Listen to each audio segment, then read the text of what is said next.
Hello बच्चों, आइए इस प्रश्न को देखते हैं। प्रश्न में हमसे पूछा गया है कि नेजोफेरिंग्स में छिद्र जो कि टेम्पनिक झिल्ली के दोनों ओर वायु दाब को समान बनाए रखने में मदद देता है उसे कहते हैं। और हमें यहाँ पर विकल्प दिए गए हैं अंडाकार विंडो, बी दिया है हमें कोक्लिया की नलिका, और सी दिया है हमें श्रवण तंत्रिकाएं, और डी दिया है अर्धवृत्ताकार नलिका। सबसे पहले हम बात करते हैं प्रश्न से संबंधित मुख्य अवधारणा के विषय में। मुख्य अवधारणा जो कि संबंधित होगा हमारे कान की संरचना से। कान की संरचना जिसमें हमें बताना है कि जो वायु दाब को समान बनाए रखने का कार्य करता है। वायु दाब को वायु दाब को समान बनाए रखने में समान बनाए रखने में मदद करता है। मदद करता है। अब हम इसके बारे में एक संरचना के माध्यम से समझते हैं। अगर हम देखें तो हमारे कान की जो संरचना होती है वो कुछ इस प्रकार से होती है, और यदि हम देखें तो यहाँ पर इस प्रकार से हमें दिखाई देता है। अब हम बात करते हैं कान के आंतरिक संरचना के विषय में। तो कान की जो आंतरिक संरचना होती है वो हमारी कुछ इस प्रकार से होती है, और यहाँ पर हम देखें तो टेम्पेनिक झिल्ली विद्यमान होती है। ये हमारी टेम्पेनिक झिल्ली हो जाएगी। अगर हम टेम्पेनिक झिल्ली के बारे में और समझना चाहें तो हम जानते हैं कि ये क्या होती है। यही क्या कहलाती है हमारी, यही हमारी ईयर ड्रम कहलाती हैं। और यही हमारी क्या है, यही हमारे कान का पर्दा कहलाता है। और यदि हम यहाँ पर इसको समझना चाहें तो ये हमारे पास में इस प्रकार से अर्धवृत्ताकार, हम कह सकते हैं कि ये हमारी कौन सी संरचनाएं होती हैं, ये हमारी अर्धवृत्ताकार संरचनाएं होती हैं। तो हम लिख सकते हैं यहाँ पर अर्धवृत्ताकार नलिका। अर्धवृत्ताकार नलिका। और यहाँ से इस प्रकार से हम देख सकते हैं कि जो हमारे कान का आंतरिक भाग होता है वो इस प्रकार से विद्यमान होता है। ये हमारे कान का आंतरिक भाग होता है। और यहाँ से हम देख पा रहे हैं कि ये जो भाग होता है ये किससे संबंधित होता है, हमारे श्रवण तंत्रिकाओं से संबंधित होता है। अर्थात हम कह सकते हैं जो हमारी नेजोफेरिंग्स होती है वहाँ तक। तो यहाँ पे हम एक बार इसको नामांकित कर लेते हैं।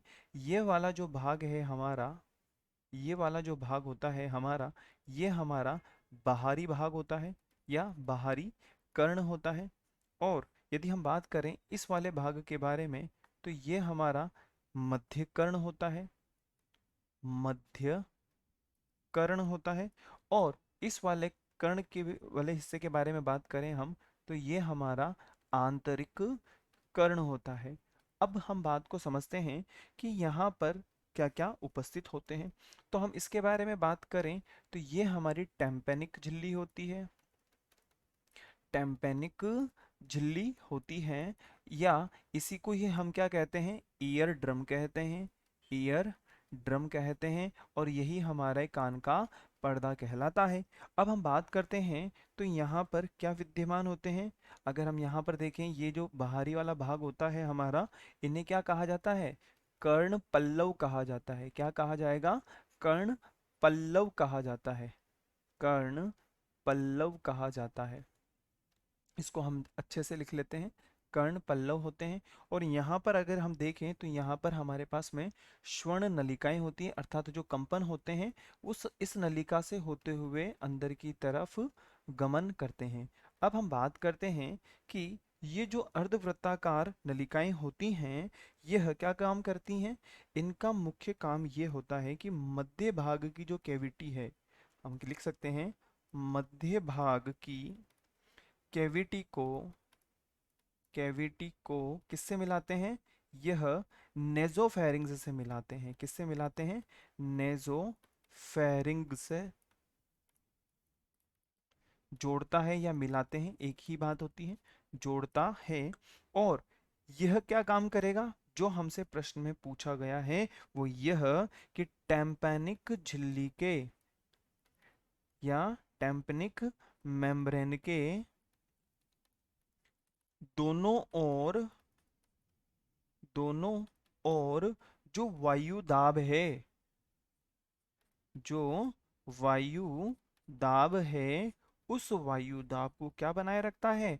समान बनाए रखता है, समान बनाए रखता है। और यदि हम यहाँ पर बात करें तो यहाँ पर हमारे पास में क्या होते हैं? ये इस प्रकार से बहुत सारी संरचनाएं होती हैं जिसे हम क्या बोलते हैं? सेमी सर्कुलर कैनाल बोलते हैं। सेमी सर्कुलर कैनाल के नाम से जाना जाता है, केनाल के नाम से जाना जाता है। और यहाँ पर इन्हें क्या कहा जाता है? श्रवण तंत्रिकाएं कहा जाता है। क्या बोला जाएगा? श्रवण तंत्रिकाएं कहा जाता है, जिनका मुख्य काम क्या होता है? संतुलन बनाए रखना होता है। क्या बनाए रखना होता है? संतुलन बनाए रखना होता है। अब हम बात करते हैं, यह वाला जो भाग होता है हमारा, यह वाला भाग जो होता है, यह हमारा क्या कहलाता है? कर्णावर्त कहलाता है। क्या कहलाता है ये वाला भाग? कर्णावर्त कहलाता है। तो प्रश्न में हमसे पूछा गया है कि वायु दाब को समान बनाए रखने का कार्य किसका होता है? तो वो होता है अर्धवृत्ताकार नलिकाओं का। तो हम बात करते हैं, ए विकल्प में हमें दिया है अंडाकार विंडो, नहीं होगा। बी में दिया है कोकिलिया की नलिकाएं, ये भी नहीं होगा। सी दिया है श्रवण तंत्रिका, ये भी नहीं होगा। और डी में अर्धवृत्ताकार नलिकाएं, जो कि पूर्णतः सत्य होगा। तो हम लिख सकते हैं यहाँ पे बच्चों कि विकल्प डी हमारा वांछित उत्तर होगा, क्योंकि ये हमारे प्रश्न की मुख्य अवधारणा की पूर्णतः अनुपालना कर रहा है। और यही बताया गया है कि जो अर्धवृत्ताकार नलिकाएं होती हैं वो क्या काम करती हैं? टेम्पेनिक झिल्ली के दोनों ओर वायु दाब को समान बनाए रखने का कार्य करती हैं। आशा है आप इसे अच्छी तरह समझ गए होंगे। धन्यवाद।